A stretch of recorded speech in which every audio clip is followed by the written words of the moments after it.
बिस्मिल्लाहिर्रहमानिर्रहीम। अस्सलाम वालेकुम। दुआ और उम्मीद है कि आप सब खैरियत से होंगे।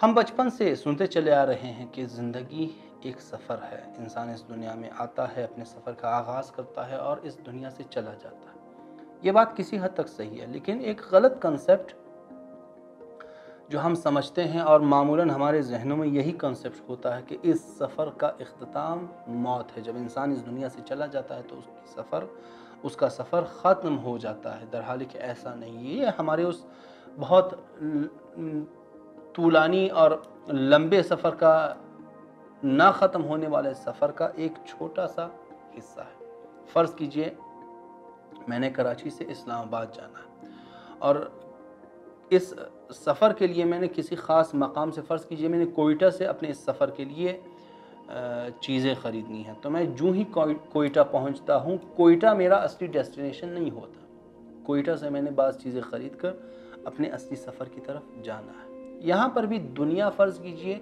एक दिन की स्टे है दुनिया में। जिस तरह मैं कोयटा में एक दिन जाकर स्टे करता हूँ ताकि अपने लिए सामान ज़्यादा राह ख़रीद सकूँ, इसी तरह दुनिया में भी चंद साल की ज़िंदगी, 60-70 साल ज़िंदगी एक दिन के लिए स्टे है। तो यहाँ मेरा हकीकी डेस्टिनेशन नहीं है। यहाँ पर मैं आया हूँ ताकि अपने उस असली सफ़र के लिए तैयार हो जाऊँ। उस असली सफ़र के लिए किस तरह मैंने तैयार होना है? अपने अच्छे अमाल के साथ, अपने अच्छे गुफ्तार के साथ, अपनी अच्छी बातों के साथ, अपने अच्छे किरदार के साथ, अपने अच्छे अखलाक के साथ। जितनी भी मैं इस दुनिया में अच्छी चीज़ें कमाऊँगा, ये अच्छी चीज़ें वहाँ पर मेरे काम आएंगी। ये अच्छी चीज़ें मेरे काम आएंगी और इंसान का हर अमल इंसान के साथ सफ़र करेगा। कहते हैं कि एक बादशाह अपने कुछ वज़रा को बुलाता है और उनको एक एक थैली देकर कहता है, जाकर बाग से मेरे लिए फल जमा कर। पहला वज़ीर जाता है, वो ये देखता है कि हतमन बादशाह को इन फलों की ज़रूरत है, इस वजह से बादशाह ने मुझे ये काम सौंपा है। वो बेहतरीन फल जमा करता है बादशाह के लिए। दूसरा वज़ीर कहता है, अगर बादशाह को फलों की ज़रूरत होती वो किसी और को बेचता। वो फल जमा करने में ज़्यादा दिक्कत नहीं करता, अच्छे ख़राब सब तरह के फल जमा करता है। और तीसरा वज़ीर कहता है, बादशाह को बिल्कुल इस फलों की तरफ तवज्जो ही नहीं है। उसके हाथ में जो भी चीज़ आती है, घास, पत्ते, फल, जो भी चीज़, पत्थर उसके हाथ में, वो थैली में डाल देता है। ये तीनों शख्स बादशाह के सामने पेश होते हैं। बादशाह कहता है कि अपने सिपाहियों से कहता है कि इन तीनों वज़ीरों को जाकर 3 महीने के लिए इन थैलियों के साथ कहीं पर बंद कर दो ताकि ये इन्हीं थैलियों के साथ, उस थैलियों में जो चीज़ें हैं उनके साथ ज़िंदा रहें। तो हमारा भी हाल बिल्कुल इसी तरह है। हम सब ने जाना है और उन चीज़ों के साथ जाना है जो हम अंजाम देते हैं, उन आमाल के साथ जाना है जो हम अंजाम देते हैं। अच्छे आमाल, अच्छा सफ़र होगा हमारा। अगर हम इस दुनिया में अच्छे आमाल अंजाम देंगे, सही किरदार अपनाएंगे, सही अखलाक अपनाएंगे, तो हमारा सफ़र खूबसूरत और आसान होगा। लेकिन अगर हम बद किरदार होंगे, अगर गुनाहों के साथ हमने अपनी ज़िंदगी गुजारी होगी, तो हमारा सफ़र बहुत ही ख़तरनाक सफ़र होगा। कहते हैं कि एक आलिम नक़ल फरमाते हैं कि एक सच्चे आदमी से मैंने ये वाक़या सुना। कहते हैं कि एक दिन, एक रात को एक मैयत को लाकर ये किसी कब्रिस्तान में दफनाते हैं। तो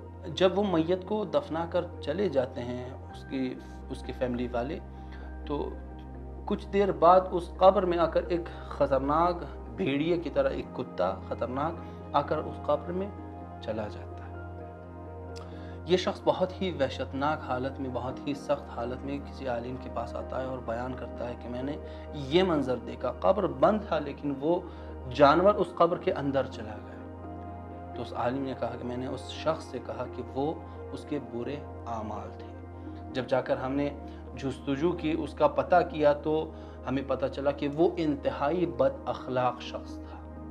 वो इंतहाई बद अखलाक शख्स था और उसका ये अखलाक इस जानवर की तरह बरज़ख और आखिरत तक उसके साथ रहेगा। ये जो हम सुनते हैं कि रिवायात में इंसान की कब्र में मुख्तलिफ जानवर आते हैं, बिच्छू, सांप वग़ैरह, ये सब इंसान के आमाल होते हैं। इन तमाम जानवरों के इंसान अपने आमाल के साथ खल्क़ करता है। अगर इंसान के अच्छे आमाल होंगे तो इंसान फ़रिश्ते की सूरत में, नूरानी मौजूदात की सूरत में कब्र में चला जाएगा, उसके साथ नूरानी मौजूदात होंगी। लेकिन अगर इंसान का अखलाक बुरा होगा, अगर इंसान का किरदार बुरा होगा, तो इंसान اسی طرح کے خطرناک اور نقصان دینے والے جانوروں کے ساتھ اپنے اس باقی سفر کا آغاز کرے گا، اور اپنے باقی سفر کو ان خطرناک جانوروں کے ساتھ طے کرے گا۔ تو ہمارے جب تک ہم زندہ ہیں ہم ڈیسائیڈ کر سکتے ہیں کہ ہم نے کس ساتھی کے ساتھ، کس دوست کے ساتھ اپنے برزخ اور آخرت کا سفر طے کرنا ہے۔ ہمیں اللہ نے اختیار دیا ہے، ہمیں اللہ نے عقل و شعور دیا ہے تاکہ ہم اچھی چیزوں کا انتخاب کریں۔ تو امید کرتا ہوں کہ ہم اور آپ اچھے اخلاق، اچھے کردار، اچھے اعمال کے ساتھ اپنے لیے ایک بہترین دوست اور بہترین ہم سفر کا انتخاب کریں گے تاکہ ہمارا سفر بہترین گزرے۔ آج کے لیے اتنا ہی، اگلے ویڈیو تک اللہ حافظ۔